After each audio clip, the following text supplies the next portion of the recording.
She was laughing when she said it. That's the part I keep coming back to. Fix the clock and I'll put you in my will, she said, still smiling at something on her phone, not even looking at me, like it was nothing. Like I was nothing. I didn't laugh. I looked at the clock, and then I looked at what someone had done to the inside of it. My name is Cal Renner. I run a small restoration shop out of a converted garage on Elgin Street in Ottawa. I've been doing it for 11 years. Before that, I apprenticed under a man named Gus Parrish, who had the same shop before me, and who taught me everything I know about antique clocks, mechanical movements, and the kind of patience that most people stopped learning after the Industrial Revolution. Gus passed in 2019. He left me the tools, the lease, and a handwritten list of 42 clients he trusted me to take care of. I also have a daughter. Her name is Penny. She's 9. She has her mother's eyes and my habit of going quiet when something bothers her instead of saying it out loud. Her mother left when Penny was 4. That's not the story. That's just the context. The story is the clock. It came in on a Tuesday in March. Still cold out, that particular Ottawa cold that gets into your hands before you've even unlocked the door. I was on my second coffee when the woman walked in. She had the kind of presence that makes a room do a small recalibration. Not loud, not showy, just arranged. Her coat was the color of wet slate.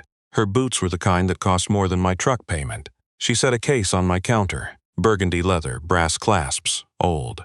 I was told you're the best, she said. Not as a compliment. More like a condition she needed confirmed before proceeding. Depends on what it is, I said. She opened the case. Inside was a bracket clock. Ebonized case, brass finials, probably mid-Victorian. The kind of piece that serious collectors spend years looking for.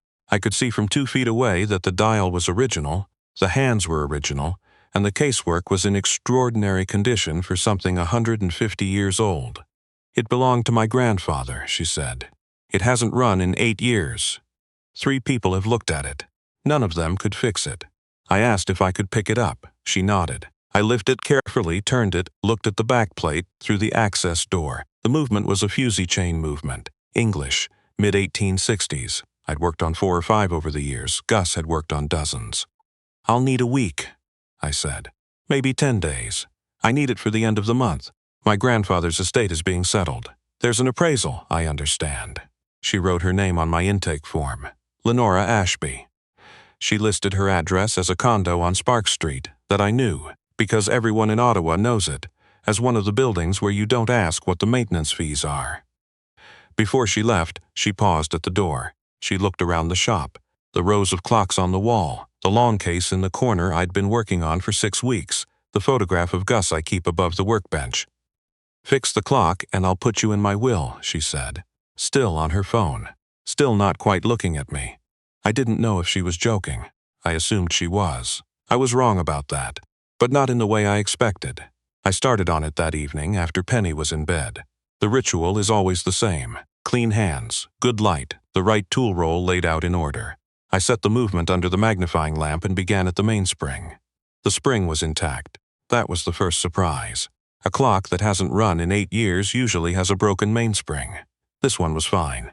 I followed the train. The great wheel, the center wheel, the third wheel, the escape wheel. All intact. The escapement looked clean. The pallets were worn but functional. I wound it by hand just slightly and listened. Silence. I wound it a little more. Nothing.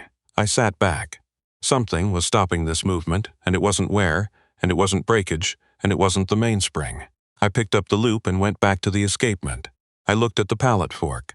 I looked at the crutch, and then I saw it. There was a shim, a tiny piece of folded brass, wedged between the crutch and the pendulum rod.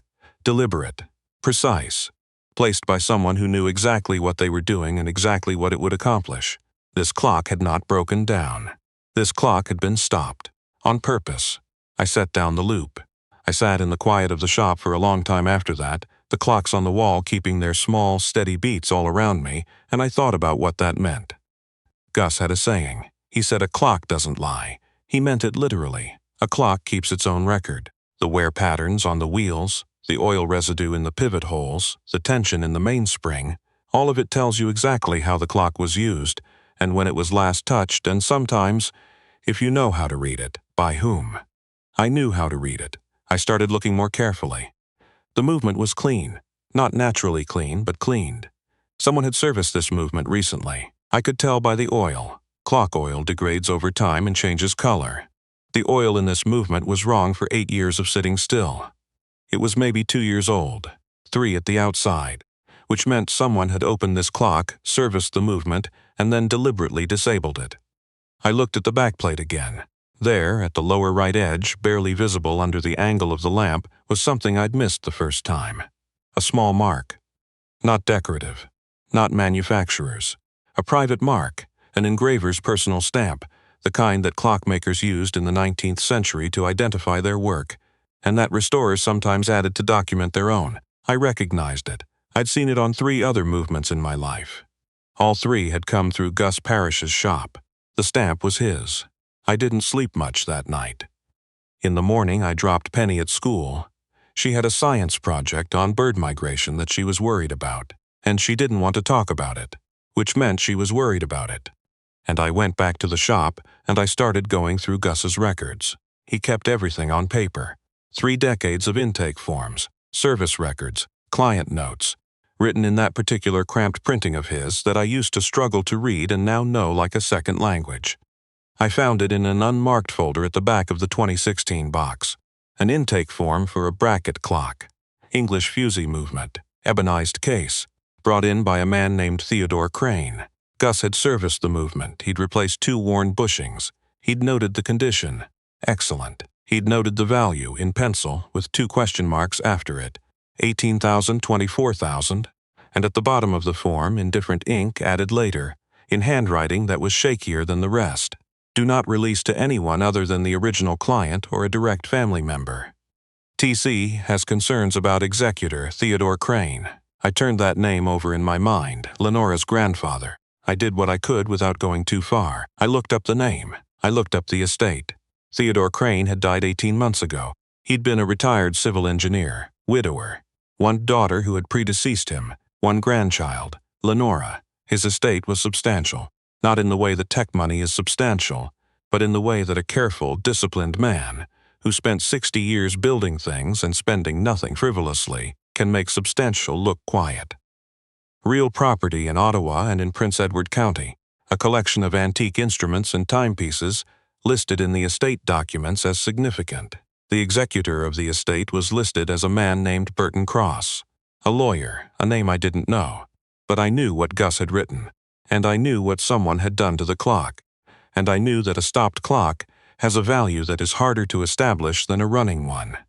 That an appraiser looking at a movement that doesn't run will give a conservative estimate.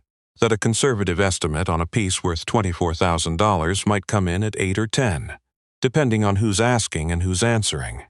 I sat with all of that. Then I called the number Lenora had left on the intake form. She came in the next afternoon. She was wearing different clothes but the same quality of stillness. She sat in the chair I keep by the window, the one where clients sit when I need to talk to them about something they might not want to hear. I found the problem, I said. Can you fix it?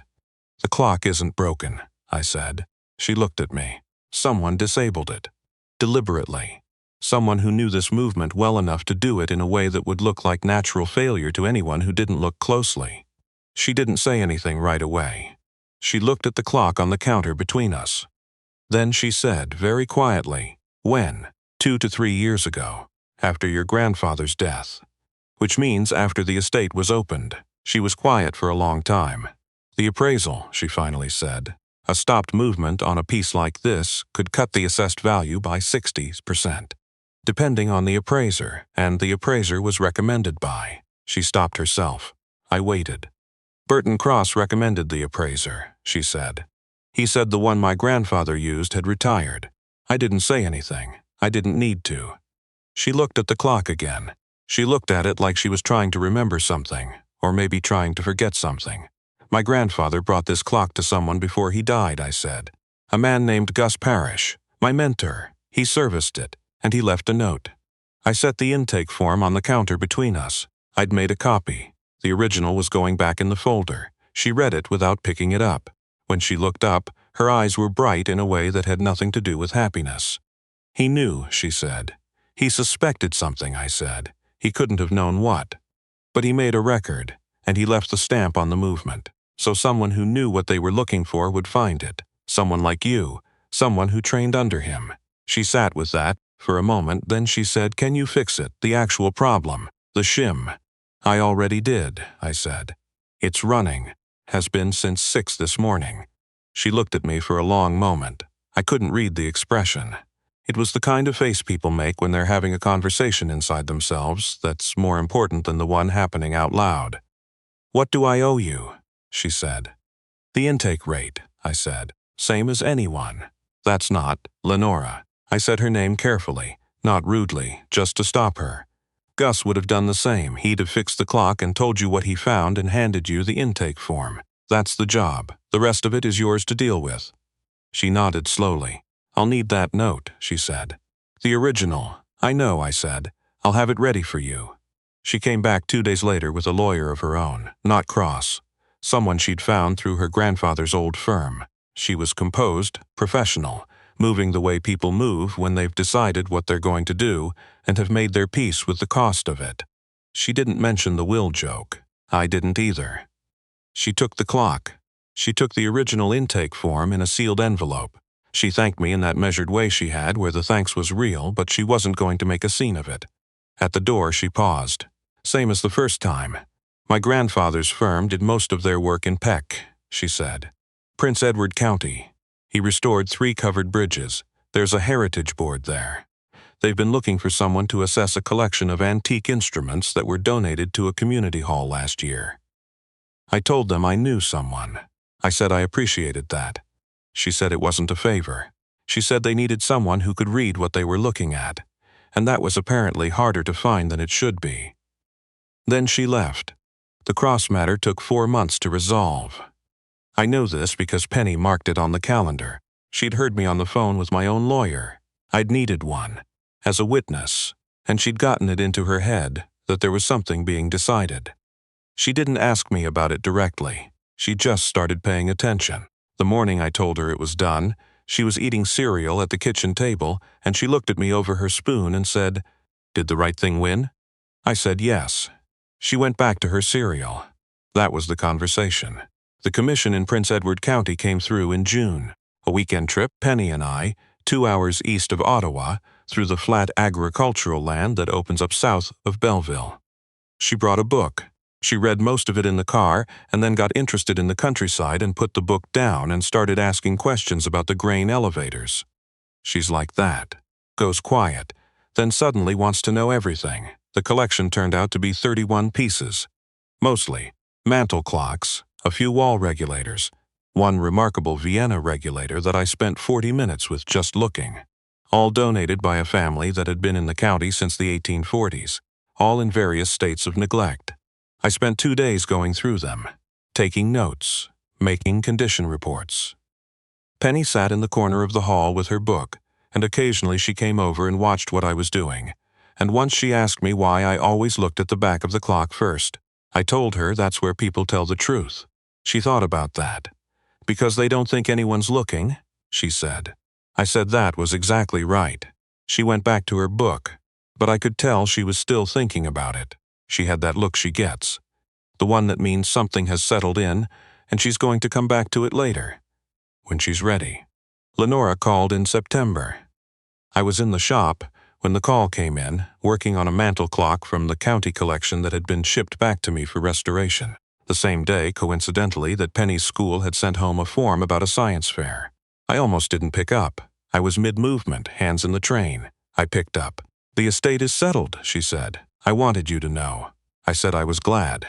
"Burton Cross surrendered his executor status," she said. "His Law Society file is another matter. That's ongoing." I said I understood. "The clock is in my apartment," she said. "It runs. Every time I hear it, I think about the fact that my grandfather left a map, and that it took a man he never met, learning under someone he did trust, to read it." I didn't know what to say to that. I said something like, "That's what the work is for." She was quiet for a moment. Then she said, "The County Heritage Board wants to set up a standing relationship for the collection and anything else that comes in.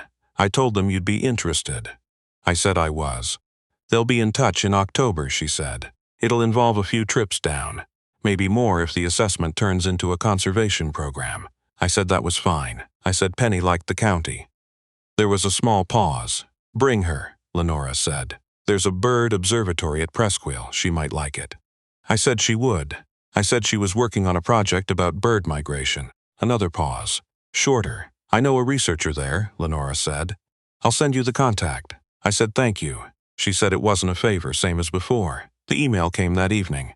The researcher's name, a note about Presqu'île, a line that said the observatory ran school visits in spring, but occasionally did private ones for children who were seriously interested. Penny was at the kitchen table doing homework when I showed her the email. She read it twice. She looked up at me. She had that careful look, the one where she's deciding whether to believe something good is actually happening. Is this real? She said. Looks like it. She read it a third time. Then she put my phone down and picked up her pencil and went back to her homework. But she was smiling at the page in a way that she didn't quite manage to hide. I went back to the kitchen to finish making dinner.